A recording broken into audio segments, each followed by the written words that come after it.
back. People against an influx of mainland tourists have called for the multiple entry visa scheme for Shenzhen residents to be scrapped. Meanwhile, state media on the mainland condemned what's described as extremist behavior by some in Hong Kong. Rachel Leung has more.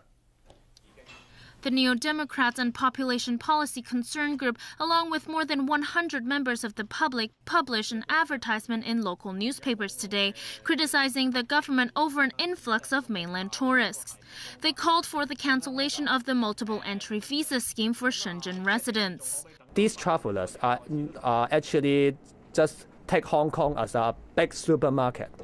So they come to Hong Kong to buy different kinds of goods and actually compete with our Hong Kong people needs. The group also accused the government of failing to listen to their demands. It also says there will be another protest scheduled for this Sunday against mainland tourists. But state media hit out at rising tensions between Hong Kong and the mainland. An editorial published in the Global Times called on the people of Hong Kong to stop all extremist behavior against mainlanders. It says that Hong Kong needs to learn to see the good side of mainlanders. In another piece, the newspaper said a majority of respondents in a survey are angry at a protest in Tsim Sha Tsui earlier this month targeting mainland tourists. There are calls for better cross-border communication in an attempt to reduce tension. Rachel Leung, TVB News. It's not just state media which has condemned the movement against tourists from the mainland. Groups representing Hong Kong's tourism sector say the anti-mainland protests are hurting their businesses. That from Joel De Silva. All of them have a stake in the local tourism industry, and they're worried about growing anger towards mainland visitors and the fallout this might have on the industries they represent. In a meeting organized by Legislative Council member Regina Ip, they told Secretary for Commerce and Economic Development Gregory So they disagree with increasingly loud demands to cap the number of tourists. Still, they admitted something must be done to manage the impact the steady flow of tourists is having on the lives of local residents. They reiterate their support for tourism from all sources, and they urge the government to do better planning. Naturally, they condemn any discriminatory behavior toward our visitors. Are they being negatively affected by these protests? Yes, some of them said they were negatively affected, and they were quite unhappy about it. While to the business representatives who met with Secretary Gregory So today, the solution does not lie in capping the number of mainland tourists. They believe Hong Kong needs better infrastructural planning, traffic management and civic education of both residents and visitors. The group also told So the government should look into building mega infrastructure like large malls to ease congestion in central parts of the city. The past 2 weeks have seen a number of demonstrations in which mainland tourists were insulted and mocked by protesters who believe their growing numbers are negatively affecting the city. The protests triggered strong reactions from officials who say the tourism sector is essential to Hong Kong's economy and employs a large number of locals. Joel De Silva, TVB News. It's being hailed as a major step towards boosting pediatric health care here in Hong Kong. A hospital dedicated to treating children will open in 4 years. Vicky Kung reports. 預備1、2、3 Better health care for the young ones. The government held a groundbreaking ceremony for the Hong Kong Children's Hospital in the Kai Tak development area in Kowloon Bay this morning. The $13 billion medical hub would provide 468 beds and treat children based on referrals. Cancer, as well as heart and kidney problems, are among the illnesses to be tackled in the first phase of operation. For the pediatric cancer cases, we allow handling about 200 cases, new cases every year. So these are something that we have solid data. For some other complex cases, it depends on whether they will be centralized in the children's hospital or still managed in the regional hospital. That's still under the discussion. The center will house an integrated rehabilitation center as well as research and training facilities for doctors. The hospital authority says it will reshuffle the pediatric units at public hospitals to try to better serve the kids to be treated here. But HA Chairman John Leung insisted existing public hospitals will remain the first contact point for children receiving community healthcare and emergency services. The authority is confident that it will have enough manpower to cope with demand in future. The Hong Kong Children's Hospital will start operating in 2018. The hospital authority also said the new centre will cooperate with similar facilities overseas.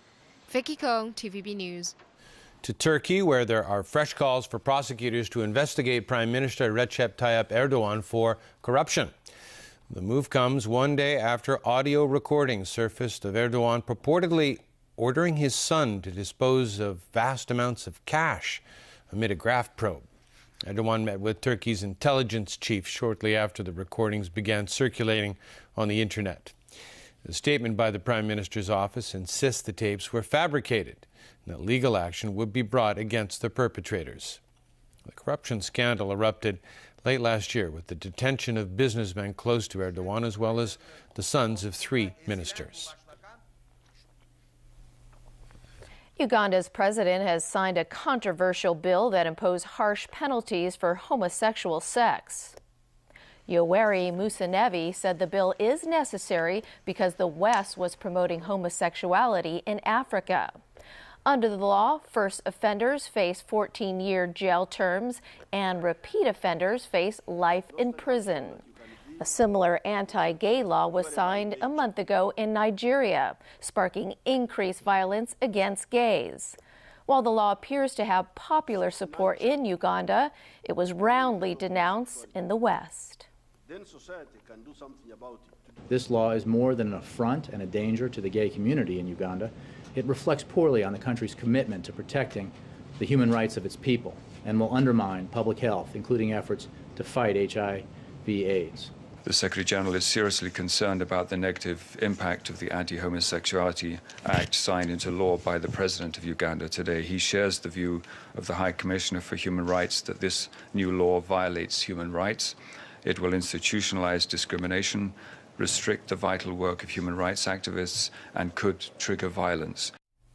All right, Chris, what do you have for us in your bag of sports today? Well, we're off to Europe for what they like to do midweek. Another round of Champions League matches tonight with Manchester United looking to reach the quarterfinals. But we start first with action from Italy. More from Tony Sabine.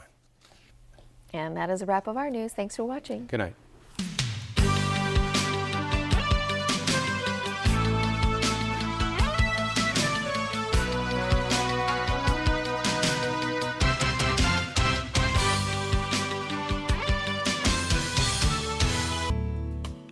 Good evening. It was mainly cloudy with sunny intervals today. At 5 p.m., an easterly airstream affecting the South China coast was moderating gradually.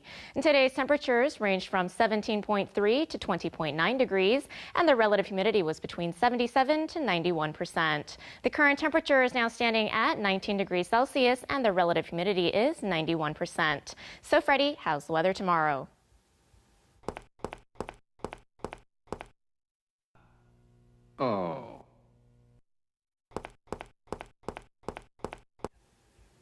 We'll have some light rain patches tomorrow morning, then sunny periods during the day. Temperatures will range from 18 to 23 degrees. Expect sunny periods in the following few days. Tomorrow morning's air quality health index will range from low to moderate, and the maximum UV index forecast for tomorrow will be about 8. And now to the latest global weather update. Showers in Shanghai, rain in Taipei and Xiamen. Showers in Guangzhou, cloudy in Chengdu. Showers in Beijing, sunny in Tokyo. Bright in Bangkok, sunny in Ho Chi Minh City. Cloudy in Kuala Lumpur, sunny in Singapore, rain in Jakarta.